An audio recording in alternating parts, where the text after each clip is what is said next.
여러분 안녕하세요. 아무도 가르쳐주지 않는 시창작법, 이것만 알면 시쓰기 고수된다. 저는 시와 소설을 쓰는 김명희입니다. 오늘은 번외 특강을 해보려고 해요. 재밌는 이야기를 해볼까 하는 거예요. 그게 뭐냐면 신춘문예 당선 통보 언제쯤 오나요? 궁금하시죠? 대략 아시는 분도 있을 테고 또 어떤 분은 모르는 경우도 있을 거예요.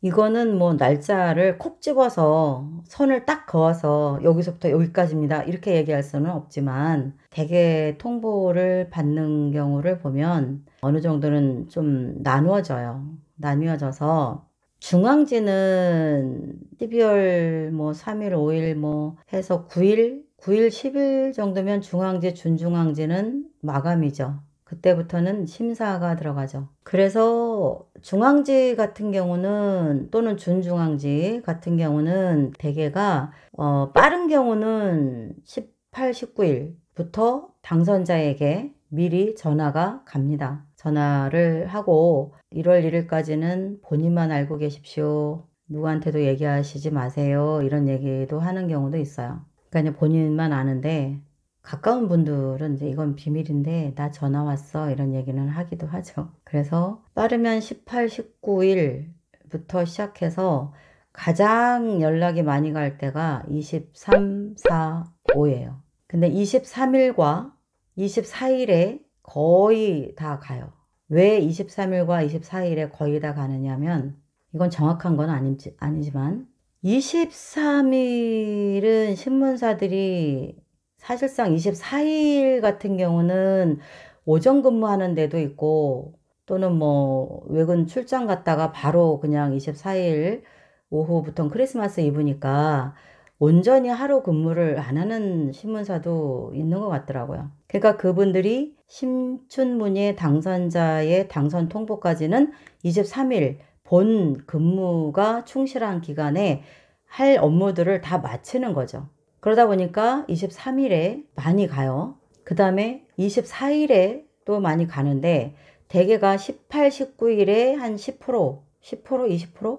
네, 그 정도가 당선 통보가 가고 23일에 한 3, 40%, 24일에 한 3, 40%, 그리고 25일에 뭐 5%, 10% 이런 식으로 가요. 대략. 24일에 가는 이유는 크리스마스 선물로 반짝 이벤트 겸 하는 것 같아요. 굉장히 축하할 일이잖아요. 근데 그것을 기자가 기다려요. 기다렸다가 24일에 오전이나 오후에 전화를 하는 그런 센스 있는 기자들도 있어요. 예. 그래서 크리스마스 선물을 받은 것 같이 너무 기쁜 거죠. 그리고 어떤 경우는 25일에 하는 경우도 있어요. 그러면 그 문학 담당 기자들이 뭐 출근해서 하느냐 그건 아니고 데이터는 다 뽑고 결정은 다 났고 이걸 이제 담당 기자가 언제 해줄까 전화를 했을 때 이왕이면 좀 더 뜸들였다가 크리스마스 선물로 24일이나 5일에 하는 경우가 있죠. 24일이 많죠. 25일도 어쩌다 있어요. 저 같은 경우는 한라일보가 26일에 왔어요. 그래서 25일까지 연락이 안 오길래 벌써 주변에 동료들 뭐 몇 사람이 벌써 전화 받고 뭐 아주 파티하고 난리도 아닌데 저는 연락이 안 오는 거예요. 25일까지. 그래서 이번에도 또 틀렸나 보다 그랬어요. 근데 26일에 오후 3시쯤 그때는 뭐 여러분 아실 거예요. 전화 오기만 해도 낯선 전화 다 받죠. 예? 어느 신문사일까 해서 혹시 모르니까. 평소에는 뭐 스팸 전화 같아서 안 받다가 그때는 막 다 받아요. 또 우리가 그러죠. 다 받아 빨리. 어떤 전화인지 모르니까 받아 그랬거든요.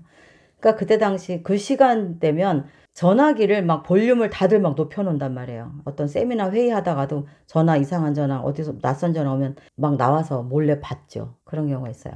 어떤 경우는 전화 못 받으면 문자가 미리 와 있죠. 축하드립니다. 어디 신문사인데 당선되셨습니다. 전화 좀 주십시오. 이렇게 오기도 하고 그렇게 합니다. 그래서 대개가 26일이면 지방지도, 25, 26이면 지방지도 다 연락이 가기 시작을 해요. 지방지는 빠르면 22, 3일부터 막 연락이 가기 시작합니다. 그런데 제가 보니까 어떤 경우가 있냐면 여러분이 끝까지 기다려야 될 이유가 예를 들어서 여러분이 12월 뭐 15일, 19일에 응모마감인 신문사를 냈다. 그러면 27, 8일까지 기다려 보셔도 돼요.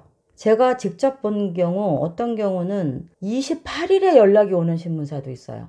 28일이면 여러분이 아마 당선 통보 기다리다가 거의 녹초가 될 진이 다 빠지고 포기할 때죠. 26일 지나면 거의 뭐 이제 확률은 없어져요. 네. 근데 늦게 응모 마감인 곳들은 28일까지도 연락이 가더라. 그러니까 여러분이 올해 신문사를 어디 보내느냐에 따라서 마지막에 늦게까지 하는 응모 마감인 신문사도 했다면, 예를 들어서 뭐 D로 시작하는 신문이라던가, 그죠? J로 시작하는 신문사라던가, 최근에 그런 새로운 곳도 또 생겼죠.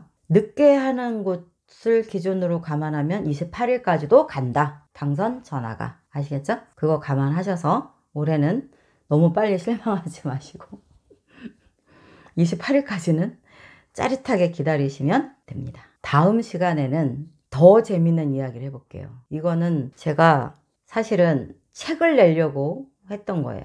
아마 언젠가 책이 나가지 않을까 싶은데, 여러분이 제 프로필을 아마 눈여겨보셨다면 어느 정도 아실 수도 있어요. 제 프로필은 그 유튜브 소울문학 채널 안에 상세 정보 보기 보면 하단에 이렇게 있어요. 제 프로필이. 다음 수업에는 제가 여러분과 이야기하고 싶은 거는 이야기예요. 꿈 이야기. 근데 그냥 꿈 이야기가 아니고, 여러분이 문학을 하고 공모전을 늘 하기 때문에 관심이 있을 거예요. 어떤 경우는 제가 이런 거는 좀 우리 문학 후배들에게 좀 얘기 좀 해줘야 되겠다. 그게 있어요. 뭐냐면 여러분이 어떤 공모전을 내면 도대체 내가 이거 당선이 될 거야, 안 될 거야. 기다리긴 기다리는데 매번 기다리다가 실망하고 기다리다 실망하고 이걸 언제까지 하나, 그럴 때 있죠. 다 그렇진 않을 수 있어요. 그러나 대개가 당선이 되거나 문학상을, 특히 큰 상, 대상, 뭐 최우수 이런 상을 탈 때는 꿈을 많이 꿔요. 미신이라고 보지 말아 주셨으면 좋겠어요. 왜냐? 그럼 기독교에서는 꿈 안 꾸나요? 그건 아니잖아요. 성경에 나오는 인물 중에 꿈의 은사가 있는 인물도 있었어요. 하나님이 꿈의 은사를 주고 예지몽을 주고 꿈을 통해 하나님과 조우하고 그런 경우 있잖아요. 그러니까 반드시 꿈에 의지한다, 미신이다, 아니에요. 특히 문학상을 제가 경험했을 때 몇 가지 꿈을 꿨는데 그 꿈에 따라서 정말 상이 왔어요. 이건 어떻게 이야기할 거예요, 그럼? 미신이에요, 이것도? 그럼 미신이다 생각하고 재밌게 한번 들어보세요. 제가 몇 가지 그동안 상을 탈 때 굉장히 다양한 꿈을 꾸고, 아주 이건 과학적으로 증명할 수 없지만 너무 놀랍게 딱딱 들어맞는 꿈을 꿨습니다. 올해 여러분이 어떤 공모전에서 상을 타실 분들, 응모를 해 놓으셨다면, 상을 타실 분들이라면 아마 제가 이야기하는 그 꿈들과 유사하거나 그런 또 다른 개념의 어떤 아주 각별한 꿈을 꿀 확률이 높다는 거죠. 그러니까 여러분이 다음 제 영상에서 제가 과거에 이런 꿈을 꾸고 이상을 탔습니다. 이런 꿈을 꾸고 이상을 탔어요. 이 경험담을 제가 한번 들려줘 볼게요. 재밌겠죠? 어차피 뭐 이맘때면 시도 안 써져요. 그죠? 공모전 내고 뭐 무슨 시가 써져요. 이제부터는 막 발표 기다릴 참인데 달력만 막 보고, 핸드폰 내가 못 받은 전화 없나 막 이럴 때잖아요. 그죠? 그러니까 다음 시간에는 한번 저랑 꿈 이야기를 하면서 재밌게 놀아보자고요. 찬성이죠? 저도 찬성입니다. 놀 때도 있어야죠. 그러나 그냥 노는 게 아니에요. 정말 신기한 게 많아요. 타인의 당선을 앞두고 꾼 꿈 이야기도 제가 들은 것도 다음 시간에 한번 이야기를 해볼게요. 전설 따라 삼천리처럼 전설의 고향 같은 신기한 일들이 많아요. 그러면 저는 다음 시간에 재밌는 꿈 이야기 갖고 다시 올게요. 여러분 들어주셔서 감사하고요. 광고도 좀 많이 봐주시고 좋아요, 구독 많이 눌러주세요. 제가 이런 얘기 잘 안 하죠?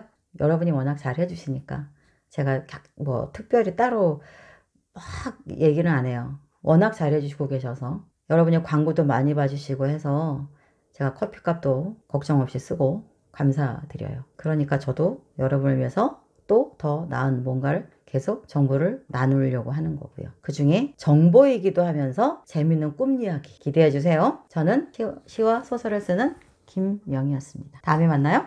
기대하세요.